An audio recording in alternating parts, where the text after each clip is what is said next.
the reason I did the Leaf video beforehand, because it was miserable, I was angry, it wasn't fun, because I want to get all that stuff out of the way. Because with the 118-108 win tonight for the Toronto Raptors, they have now clinched their spot into the NBA playoffs. At the very least, the Raptors cannot be caught by Cleveland. They are in the number 6 seed at the very worst. And oh, by the way, the Milwaukee Bucks laid a beat down on the Bulls tonight. They didn't have Zach LaVine tonight, so they lost to the Bucks in Chicago. So the Raptors now have a full 1-game lead over the Chicago Bulls for the number 5 seed in the Eastern Conference. With the win tonight, the Raptors are now 46-33 on the season. They clinched their spot. Whew. And what a game. What a game. Early on in this one, the Raptors could not shoot the ball, especially from distance. In the paint, they were doing just fine, and that's what kept them in the game. First quarter, you're down by 4, 31-27 after one quarter play. I believe they were like 0 of 9 from 3 at the time, and I'm like, man, they gotta start hitting some of these, because you know the Hawks will shoot the 3, and they will shoot it at a pretty good clip. In the second quarter, you play lockdown tight defense. You only allow the 21 points. You drop 29. Precious putting guys on posters. And just like that, the Raptors are now up by 4 at the break. Yet they're 1 of 13 from distance. 1 of 13 in the first half. And I tweeted it out. By the way, I was trying to be so active on Twitter tonight with the Leafs and the Raptors game, because both games were great. Well, entertaining, let's put it that way. And so I was trying to be more active. I don't know if the people that are on Twitter, by the way, the links are down below. So if you guys want me to be more active on Twitter, tweet my kind of like live reactions to the things that are going on in the game. I could definitely start doing that more. Links are down below for the Twitter and the Instagram. I can start going crazy there if you guys want me to. Let me know. And the Raptors come out in the third quarter, and they start making some shots. They start draining some threes. Chris Boucher has 3 threes in the fourth quarter. I mean, the boys just start knocking down shots. They start making shots. They dropped 31 in the quarter, but the Raptors dropped 33, and you're up by, was it 12? My math is terrible. No, what am I talking about? You're up by 4 at the half. You're up by 6. Here we go. Going into the fourth quarter. So you're right there. You got the lead by a 2-possession game. So can you find a way to lock this game down? And at one point, the Raptors did get into a 12-point advantage. They start making shots. They start making threes. And I'm like, damn, this is beautiful. But then they go on a run. They went on a 10-0 run at one point. And I love Fred VanVleet. We all do like crazy. The man had a tough night shooting. And in that 10-0 run that they had, I believe he missed 3 shots. 2 from distance, 1 mid-range. He struggled mightily shooting the ball. And watching him go down the stretch like that and miss shot after miss shot, and them coming down, making shot, come back in the game, ended up having a quick lead at one point. Like, it was scaring me. I'm like, why is this man shooting so much? Pascal, Scotty, Gary, somebody else just shoot the ball. Like, Fred, play off ball or get the ball and dish the damn thing out. It's painful to watch. But you know, and I know, that when the game matters the most, Fred VanVleet will come through. You know, he's 3 of 17, and then he started missing a bunch of shots.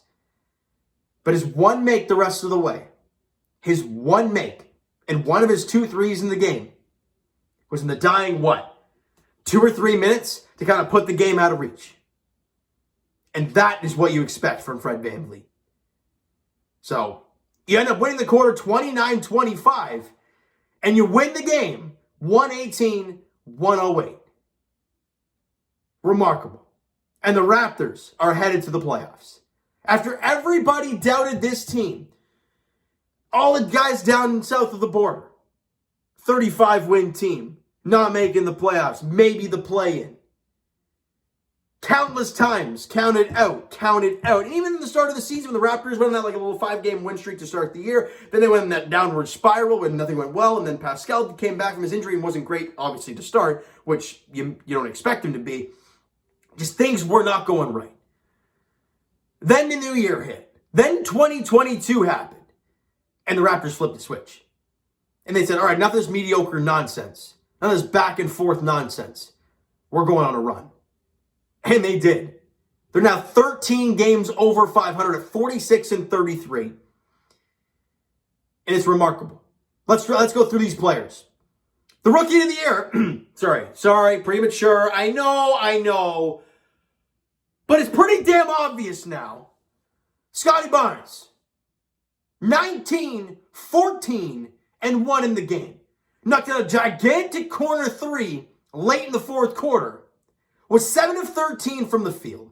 4 of 7 from the free throw line. 2 of those free throws were when they had to foul late in the game, so he knocked down those big-time free throws late. 1 of 3 from distance, again, in a big moment. And oh, by the way, 6 of his 14 rebounds were offensive boards.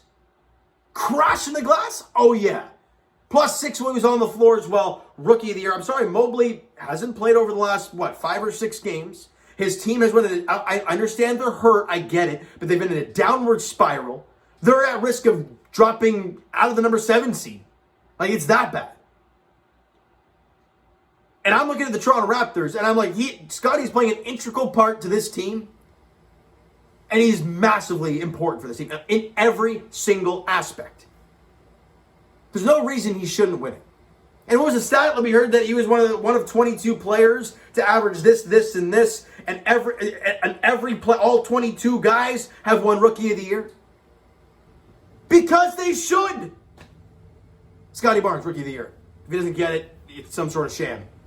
Gary Trent Jr. struggled shooting. 14 points, 4 boards, 2 dimes, 5 of 13 from the field, 3 of 3 from the line, 1 of 6 from distance, 1 steal, 1 block in the game. However, he was a plus 19 while he was out on the floor, so he did a really good job on the defensive end at the very least. And that's, look, if you're not making your shots, you got to play D. And especially in that fourth quarter where the Raptors needed to get stops, they did.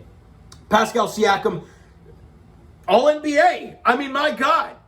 Like him, Scotty's Rookie of the Year. Pascal should be All-NBA. There's no way that you can say he's not. Whether he's on the third team or not, I don't care. 31, 13, and 6 to clinch a playoff spot. 12 of 23 from the field. 6 of 8 from the line. 1 of 4 from distance. Had a steal and a block. Was a plus 7. Pascal Siakam for All-NBA. Fred VanVleet, as we know, struggled. 12 points, 2 boards, 9 dimes in the game. Did have 9 dimes in the game and scored in double figures. However, when you're taking 21 shots, you damn well better score in double figures. 4 of 21 from the field, 2 of 3 from the line, 2 of 12 from distance. Had a steal and a block in the game. Did struggle. He was a minus player in the game as well. So Freddie did have an off night, gave it everything against Kyle, and then really struggled tonight. But you know what? That's what's so great about this Raptor team. The rest of the guys picked him up, and you go out there and get a W. It's beautiful to watch. The bench guy is something today. Now, the last few games, the Raptors defense, the bench has given you a squat, right? Precious had a tough time lately. Boucher's had a tough time lately. Thad's had a tough couple games. And those 3 guys I just mentioned played an integral part in this win today. Precious Achiuwa putting guys on posters, had 11 points, 2 boards, 4 of 11 from the field, 3 of 5 from the line, was 0 of 4 from distance, but a plus 21 while he was on the floor. So, made it happen. Hell of a job from Precious tonight. Chris Boucher, 3 threes in the fourth quarter, I believe it was, or maybe he had one in the third. But either way, in the second half, 18 points, 7 boards, 7 of 11 from the field, 1 of 2 from the free throw line, 3 of 5 from distance. Great job from Chris Boucher tonight. Really active, lots of energy, and I love what we saw from him tonight. He was really effective. Thaddeus Young, 7 points, 8 rebounds, 1 assist on 3 of 6 shooting, 1 of 1 from 3. Fine by me. Plus 1 on the floor, didn't hurt you. Love what we saw from Thad in his 14, 15 minutes tonight. So a really good job from him. Team stats. Atlanta shot 46% from the field, 38% from 3, 67% from the line. So did not shoot from the free throw line very well at all. Raptors shot 44% from the field, 26% from 3-point range. And they ended up 9 for 35. So ladies and gentlemen, I said it earlier, they went 1 for 13 in the first half. They ended up making 8 threes down in the second half, right? And they did take, 22? So 8 for 22. Still, yeah, it's not great, but it's better than 1 of 13. You made 8 threes in the second half. You found a way to do a job. So I'll give them a lot of credit for that. 68% from the free throw line. And we learned today, and I heard it in Jack Armstrong on the broadcast, saying the Raptors are in the bottom, 24th in free throw percentage. And we've talked about it all year. In key moments come playoff time, you have to knock your freebies down. And that's the one thing I look at when this team, and I'm like, it scares me like crazy. It really does. Because in this game, right, you saw Pascal miss 2 in a row. You saw Precious miss 1. You saw Boucher miss 1 in the fourth quarter. And I'm like, I'm going nuts. Right? So it was tough to watch at times, but they got to find a way to knock down those freebies. However, you did hold the Atlanta Hawks to 108. This team over the last little while, they've been playing some really good basketball. And they've been scoring like 125. Like, their offense has been flying. You hold them to 108. Like, the Raptors did an incredible job of limiting this team and not letting anybody full on beat you, right? Trae Young had his stuff. He made some shots. He did a lot of creating. It was a good job from him. But nobody took over. And that was the big thing for the Raptors tonight. Plus 17 in the rebounds category, plus 10 in the offensive boards, plus 20 in the points in the paint. Obviously, early on in the game, 3 wasn't falling, so you had to just get in the paint, and they were doing so. Right, putting Clint Capella to work, putting all these guys down low, and just putting them to school. Right, just putting them in class, sitting in the chair, and teaching them something they have no idea about. It was beautiful to watch. All right, plus 8 in second chance points off the 10 offensive boards. It was weird. Neither team turned the ball over very much, so that's not really Raptors-esque. I think it was 7-7 in turnovers. Really odd in that sense. But the Raptors, no matter what, win the game 118-108, clinch a playoff spot, and are, as of right now, in the number 5th seed in the Eastern Conference. Next game of the Toronto Raptors, as they wrap up the season, I think 3 or 4 games to go, something like that. Actually, 46-33. Holy, 79 games total, right? Yeah. So 80, 81, 82. 3 to go for the Toronto Raptors. Holy smokes, I did some math on the fly. That was beautiful. They have 3 games remaining. 1 game, I believe all 3 are at home. Either way, you play Philly on Thursday, 7:30 tip-off there. All right, as the Philadelphia 76ers are in town, 7:30 tip-off there. Could possibly be a round 1 matchup. It might possibly be that. We'll have to wait and see, though, Raptor fans, as we take on Philly on Thursday, all right?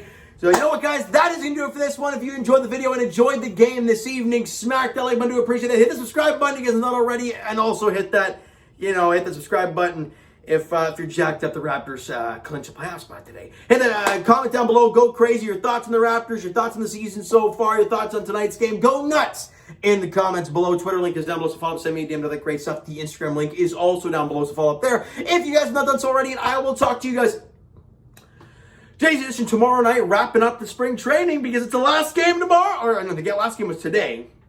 So we'll be wrapping up the spring training game because on Thursday it'll be the season preview. Ooh, can't wait. And as for the Toronto Maple Leafs, they're in Dallas taking the Stars on Thursday.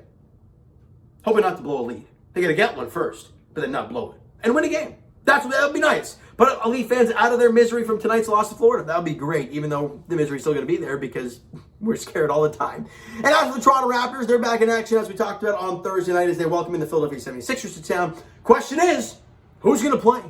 They're one of those teams that did not submit their vaccination stuff. So who's going to make the trip to Toronto, or who's going to have some phantom injury that no one's ever heard of and does not make the trip to Toronto? We'll have to wait and see. Raptors, 76ers on Thursday. All right, as the Raptors look to continue their mojo and stay ahead of the Chicago Bulls. All right, so thank you guys so much for listening and watching. I hope you enjoyed the video and the game tonight and are jacked up for clinching the spot. All right, so thank you guys so much for listening and watching. I hope you enjoyed the video. We'll talk to you guys then.